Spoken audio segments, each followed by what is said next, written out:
Breaking news সকাল 11টায় সচিবালয়ে অর্থমন্ত্রী ও প্রতিমন্ত্রীর সংবাদ সম্মেলন। পে স্কেল বেতন তালিকা প্রকাশ।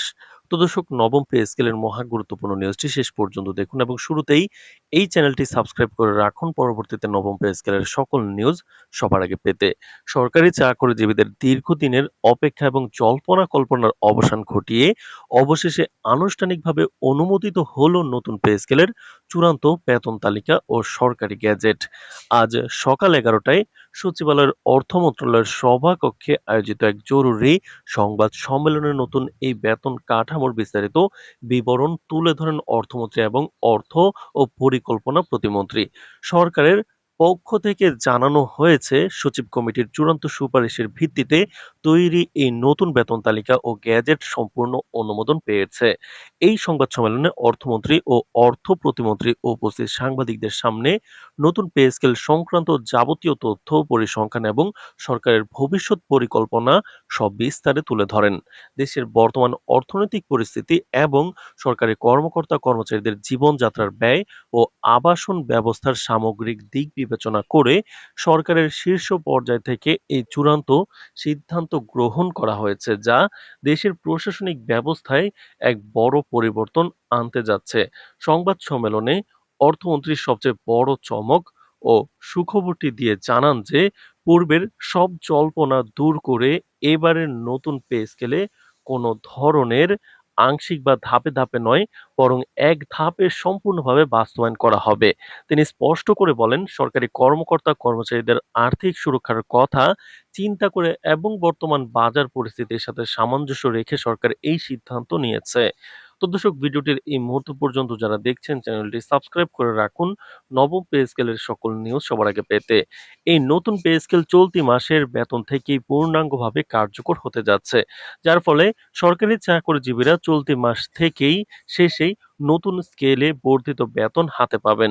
এই সংক্রান্ত প্রক্রিয়া দ্রুত সম্পন্ন করার জন্য অর্থ মন্ত্রণালয় ইতিমধ্যেই দিনরাত কাজ করে যাচ্ছে এবং আগামী 15 জুলাই নতুন পে স্কেলের চূড়ান্ত ও পূর্ণাঙ্গ গ্যাজেট প্রজ্ঞাপন আকারে প্রকাশ করা হবে। এই গ্যাজেট প্রকাশের পর দেশ জুড়ে সরকারি সব দপ্তরে একযোগে নতুন বেতন কাঠামো অনুযায়ী হিসাব নিকাশ শুরু হয়ে যাবে।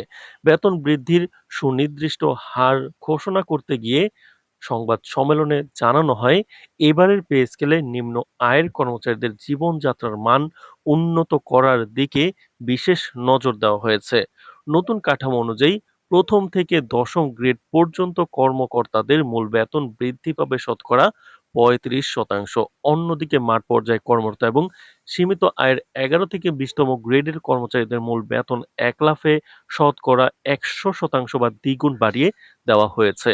নিম্ন গ্রেডের কর্মচারীদের জন্য এই বিপুল পরিমাণ বেতন বৃদ্ধি তাদের বর্তমান অর্থনৈতিক টানাপোড়েন থেকে মুক্তি দেবে বলে অর্থ মন্ত্রণালয় আশা প্রকাশ করছে। শুধু মূল বেতনই নয়, সংবাদ সম্মেলনে অর্থমন্ত্রী আরও জানান যে আবাসন, চিকিৎসা, শিক্ষা ও যাতায়াত সহ সরকারি চাকরিজীবীদের জন্য বরাদ্দকৃত সব ধরনের ভাতা একযোগে 50% বৃদ্ধি করা হয়েছে। এর ফলে মূল বেতনের পাশাপাশি ভাতার পরিমাণ বৃদ্ধি পাওয়ায় সামগ্রিক আর্থিক সুবিধা অনেক গুণ বেড়ে যাবে।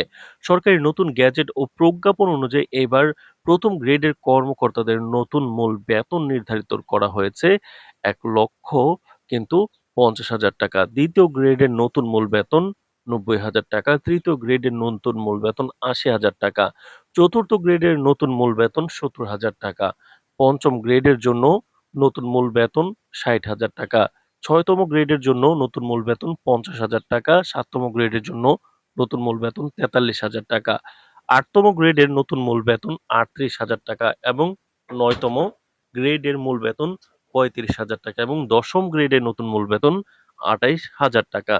তো দর্শক, ভিডিওটির এই মুহূর্ত পর্যন্ত যারা দেখছেন চ্যানেলটি সাবস্ক্রাইব করে রাখুন নবম পে স্কেলের সকল নিউজ সবার আগে পেতে। তো দর্শক, এছাড়া 11তম থেকে 20তম গ্রেডে কিন্তু আমরা দেখতে পাচ্ছি 11তম গ্রেডে 25,000 টাকা, 12তম গ্রেডে 23,000 টাকা, 13তম গ্রেডে 22,000 টাকা, 14তম গ্রেডে 21,000, 15তম গ্রেডের নতুন মূল বেতন 20,000, 16তম গ্রেডে 19,500, 17তম গ্রেডে 19,018তম গ্রেডে 18,500, 19তম গ্রেডে 18,000, 20তম গ্রেডে কিন্তু সরকারি কর্মচারীদের 17,500।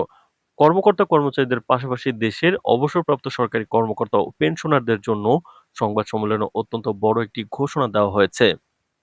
সরকার তাদের দীর্ঘদিনের অবদানের কথা মাথায় রেখে পেনশন সুবিধা এক লাফে 70% বাড়ানোর সিদ্ধান্ত নিয়েছে। অর্থমন্ত্রী জানান, নতুন এই পে স্কেলের পেছনে বিপুল পরিমাণ অতিরিক্ত অর্থের প্রয়োজন, তা সম্পূর্ণভাবে নিশ্চিত করা হয়েছে। অর্থ মন্ত্রণালয় ইতিমধ্যেই নতুন পে স্কেল বাস্তবায়নের জন্য প্রয়োজনীয় বাজেট বরাদ্দ নিজেদের তহবিলে পেয়ে গেছে। বাজেটে এই অর্থের সংস্থান পুরোপুরি সুনির্দিষ্ট থাকায় চলতি মাস থেকে নতুন বেতন পরিশোধ করতে সরকারের উপর কোনো অতিরিক্ত ঋণ বা আর্থিক চাপ তৈরি হবে না। সংবাদ সম্মেলনে অর্থমন্ত্রী এবং অর্থ প্রতিমন্ত্রী যৌথভাবে আশা প্রকাশ করেন যে এই যুগান্তকারী বেতন বৃদ্ধির ফলে সরকারি দপ্তরে কাজের গতিশীলতা, দক্ষতা এবং স্বচ্ছতা বহুগুণ বৃদ্ধি পাবে। তো দর্শক, নবম পে স্কেলের যে কোনো গুরুত্বপূর্ণ নিউজ সবার আগে পেতে চ্যানেলটি সাবস্ক্রাইব করে রাখুন। আজ এ পর্যন্তই, ধন্যবাদ।